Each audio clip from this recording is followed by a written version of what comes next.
নমস্কার।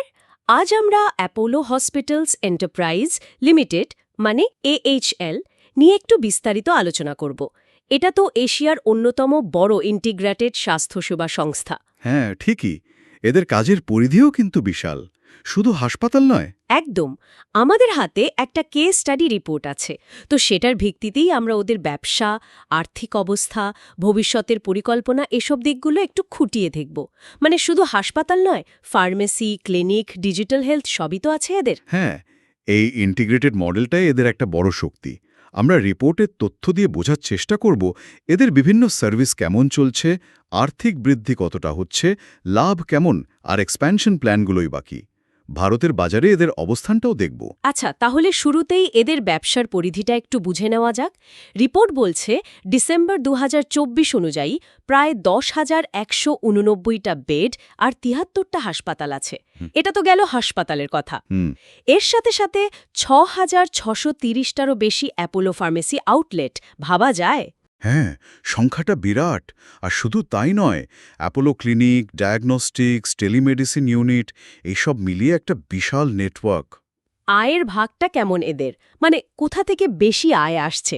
দেখুন, অর্থবর্ষ ২৪-এর ডেটা যদি দেখি, তাহলে মোট আয়ের প্রায় 52% এসেছে স্বাস্থ্যসেবা পরিষেবা থেকে, মানে হাসপাতালগুলো থেকে। আচ্ছা, অর্ধেকেরও বেশি। হ্যাঁ, আর প্রায় 41% এসেছে ডিজিটাল হেলথ আর ফার্মেসি ডিস্ট্রিবিউশন থেকে। বাকি 7%-এর মতো আসে রিটেল হেলথ আর ডায়াগনস্টিক্স থেকে। এই যে বৈচিত্র্য, এটাই কিন্তু ওদের ব্যবসার স্থিতিশীলতার একটা কারণ। বেশ ইন্টারেস্টিং।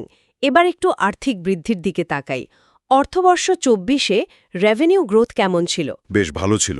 প্রায় 15% বেড়ে ১৯,০৫৯ কোটি হয়েছে। আর অর্থবর্ষ ২৫-এর প্রথম দিকের পারফরম্যান্স? প্রথম ৯ মাসেও ট্রেন্ডটা একই রকম। সেখানেও প্রায় 15% বৃদ্ধি দেখা গেছে। মানে বৃদ্ধিটা ধরে রেখেছে। তার মানে শুধু হাসপাতাল নয়, ফার্মেসি, ডায়াগনস্টিক্স সব বিভাগই ভালো করছে। একদম। রিপোর্টের তথ্য অনুযায়ী সবকটা বিজনেস সেগমেন্টেই বেশ ভালো ট্র্যাকশন দেখা যাচ্ছে। বিশেষ করে ওদের যে কঙ্গো স্পেশালিটিগুলো আছে।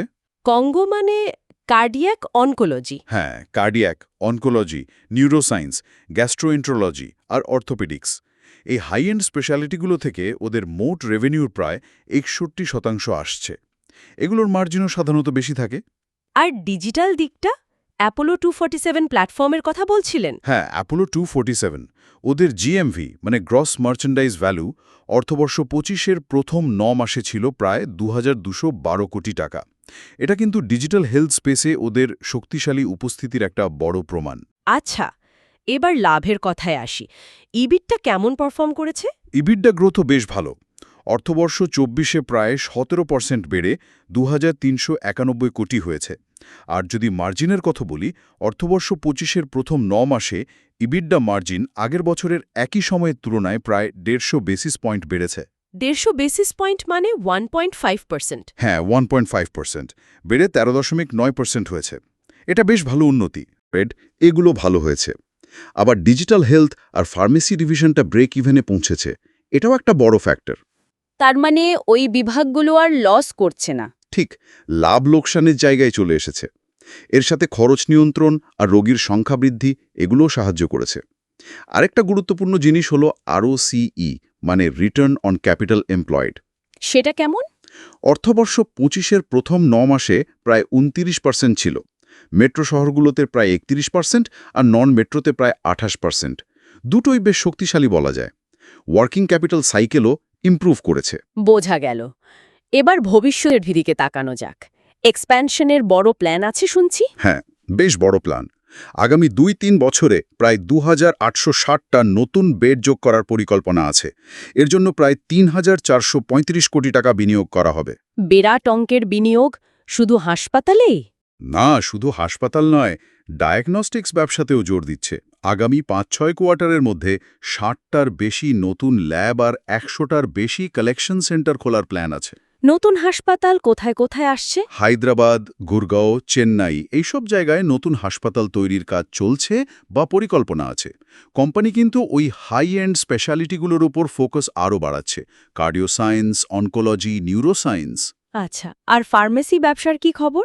ওখানেও কি নতুন কিছু হচ্ছে? হ্যাঁ, ফার্মেসি ব্যবসাকে আরও মজবুত করার জন্য দুটো বড় পদক্ষেপ নেওয়া হয়েছে বা হচ্ছে।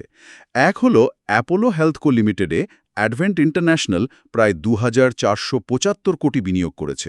ওহ, এটা তো বড় খবর। হ্যাঁ, আর দুই হলো ডিস্ট্রিবিউশন কোম্পানি কাইমেডের সাথে একটা প্রস্তাবিত সংযুক্তিকরণ বা মার্জারের কথা চলছে। এই দুটো হলে ফার্মেসি ব্যবসাটা আরও শক্তিশালী হবে। সব মিলিয়ে ওরা অর্থবর্ষ ২৭-এর জন্য প্রায় ২৫,০০০ কোটি রেভিনিউ আর ৬ থেকে ৭% ইবিটিডিএ মার্জিনের একটা লক্ষ্যমাত্রা রেখেছে। বেশ উচ্চাকাঙ্ক্ষী টার্গেট। নিঃসন্দেহে, কিন্তু বাজারের পরিস্থিতি তো সহজ নয়। আপোলো লিডার হলেও প্রতিযোগিতা নিশ্চয়ই খুব বেশি। অবশ্যই। ভারতের প্রাইভেট হেলথ কেয়ার সেক্টরে প্রতিযোগিতা বেশ তীব্র। একদিকে যেমন অসংগঠিত অনেক প্লেয়ার আছে, তেমনি আবার নতুন বড় অর্গানাইজড প্লেয়াররাও বাজারে আসছে। ফলে প্রতিযোগিতা বাড়ছে। শেয়ার হোল্ডিংয়ে কোনো পরিবর্তন নজরে এসেছে? হ্যাঁ, সম্প্রতি এফআইআই মানে বিদেশি প্রাতিষ্ঠানিক বিনিয়োগকারীদের হোল্ডিং কিছুটা কমেছে। তবে ডিআইআই মানে দেশীয় প্রাতিষ্ঠানিক বিনিয়োগকারীদের হোল্ডিং কিন্তু বেড়েছে। এটা দেশের ভেতরের বিনিয়োগকারীদের আস্থা দেখাচ্ছে বলা যেতে পারে। তবে সামগ্রিকভাবে ভারতীয় স্বাস্থ্যসেবা খাতের ভবিষ্যৎ তো বেশ উজ্জ্বল দেখাচ্ছে, তাই না? সরকারি উদ্যোগ, স্বাস্থ্য বীমার প্রসার। একদম। স্বাস্থ্য বীমার প্রিমিয়াম কালেকশন অর্থবর্ষ ২৪-এ প্রায় ২৬% বেড়েছে। এটা একটা বিরাট পজিটিভ দিক।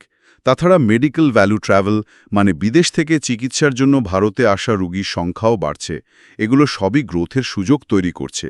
কিন্তু চ্যালেঞ্জগুলোও তো কম নয়। যেমন একটা বড় চ্যালেঞ্জ হলো ভালো মানের হাসপাতালগুলো এখনও মূলত বড় শহর কেন্দ্রিক।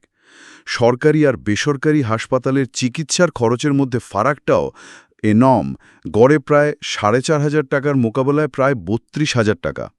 এটা একটা বিরাট সমস্যা। ঠিক। আর ডায়াগনস্টিক্স বাজারের কথা কি বলবেন? ডায়াগনস্টিক্স বাজেটটা বিরাট, প্রায় ৮৬,০০০ কোটি টাকার, কিন্তু এর বেশিরভাগটাই এখনও অসংগঠিত। এখানেই অ্যাপোলোর মতো বড় ব্র্যান্ডেড সংস্থার জন্য একটা বড় সুযোগ রয়েছে মার্কেট শেয়ার বাড়ানোর। তাহলে সব মিলিয়ে বলা যায় আপোলো হসপিটালস একটা বেশ শক্তিশালী জায়গায় আছে। ইন্টিগ্রেটেড মডেল, হাই মার্জিন স্পেশালিটির ওপর জোর, টেকনোলজি ব্যবহার আর বড় এক্সপ্যানশন প্ল্যান, এগুলো ওদের শক্তি। হ্যাঁ, কিন্তু চ্যালেঞ্জগুলো মনে রাখতে হবে। তীব্র প্রতিযোগিতা আর স্বাস্থ্যসেবার অসম বন্টন, বিশেষ করে শহর আর গ্রামের মধ্যে যে ফারাকটা, সেটা একটা বড় চিন্তার বিষয়। একদম। আমার মনে হয় এখানেই একটা বড় প্রশ্ন থেকে যায়। অ্যাপোলো যে এত বড় হচ্ছে, এত টেকনোলজিতে বিনিয়োগ করছে, এর সাথে সাথে পরিষেবার গুণমান আর সাধারণ মানুষের জন্য খরচের সামর্থ্য, এই দুটো জিনিসের মধ্যে ব্যালেন্সটা তারা কিভাবে বজায় রাখবে, বিশেষ করে যেখানে শহর আর গ্রামের মধ্যে স্বাস্থ্য পরিষেবার ফারাকটা এত বেশি। এটা নিয়ে ভাবার অবকাশ আছে। খুব গুরুত্বপূর্ণ পয়েন্ট। এটাই হয়তো আগামী দিনে ওদের জন্য সবচেয়ে বড় চ্যালেঞ্জ হবে। দেখা যাক ওরা কিভাবে এগোয়।